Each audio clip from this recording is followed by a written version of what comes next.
Gabova në Shqipëri, ndërtova shumë shpejt. Këto fjalë nuk i tha opozita, i tha vetë Mohamed Alabar, investitori të cilit Edi Rama i dorëzoi portin e Durrësit. Kur vetë investitori pranon se projekti u bë me nxitim, se ka bërë gabim, dikush duhet u përgjigjet shqiptarëve. Kush e mori vendimin, kush mban përgjegjësi dhe kush do ta pagojë faturën?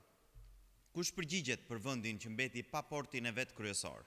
Kush paguan nëse nesër arbitrazhi na kushton qindra miliona euro nga taksat tona? Dhe kush u përgjigjet familjeve që dhanë kursimet e tyre për apartamente në ajër?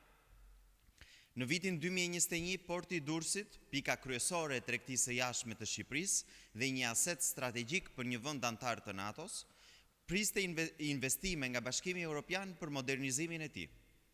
Në vend të modernizimit, Edi Rama vendosi që porti t'i japte rrugë një projekti privat prej miliarda euro. Pa tender, pa garë, pa digjes publike. Një nga asetet strategjike të Shqipërisë u trajtua si pronë private e kryeministrit. Sot, disa vite më vonë, vetë investitori pranon se ka gabuar. U propagandua me të madhe se dhe Monaco do na kishte zili, se do hapeshin 10 mijëra vende pune dhe se miliarda euro të ardhura do i shkonin Shqipërisë.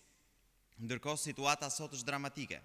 Godinat e para janë duke u fundosur, sipas vetë raportimeve të qeverisë të institucioneve shqiptare, ndërsa modeli financiar i projektit tregon se një pjesë e rëndësishme e ndërtimit mbështetet te paratë e blerësve që kanë paguar apartamente në ajër. I gjithë risku dhe i gjithë dëmi i është lënë në supe qytetarëve shqiptar. Mbi të gjitha, Shqipëria sot është në një situatë absurde. Porti ekzistues është i paralizuar, ndërsa alternativa që do duhet ta zvendësonte nuk ekziston. Porto Romano është një tjetër aferë e rëndë që prek paratë e shqiptarëve, por dhe sigurinë e tyre kombëtare. Kjo nuk është vetëm çështje mashtrimi financiar, është një emergjencë ekonomike, strategjike dhe kombëtare.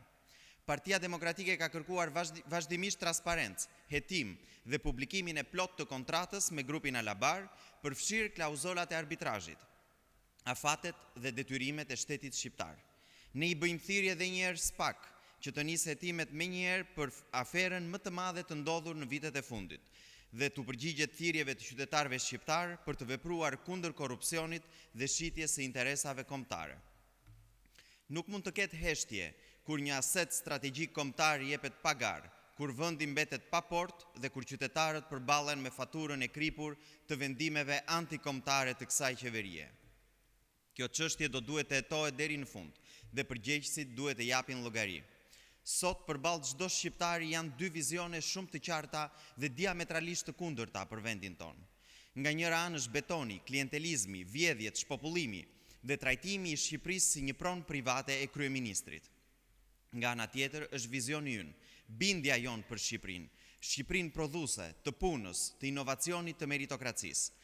Ne kemi një alternativë krejt të kundërt me të Ramës për Durrësin, për Vlorën dhe për të gjithë ekonominë shqiptare. Për ne, porti nuk është një truall për kulla. Porti është porta hyrëse e një korridori ekonomik, është porta e Ballkanit drejt Europës.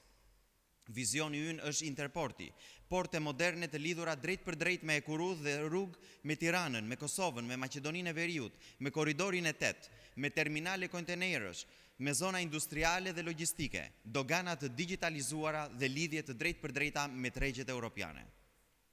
Kjo do të sjellë vende pune në Durrës, në Vlorë, në Fier, në Elbasan dhe mëtej, punë në logjistik, në transport, në teknologji, në përpunim dhe në industri. Kjo bën që fermeri shqiptar të çojë prodhimin më shpejt dhe më lirë në Europë.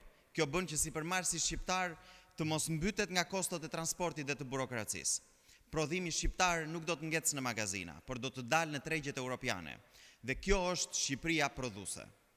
Aty ku kalojnë mallrat hapen fabrika, aty ku hapen fabrika krijohen vende pune, dhe aty ku ka punë, konkurrencë, meritokraci dhe perspektivë, njerëzit qëndrojnë dhe nuk largohen.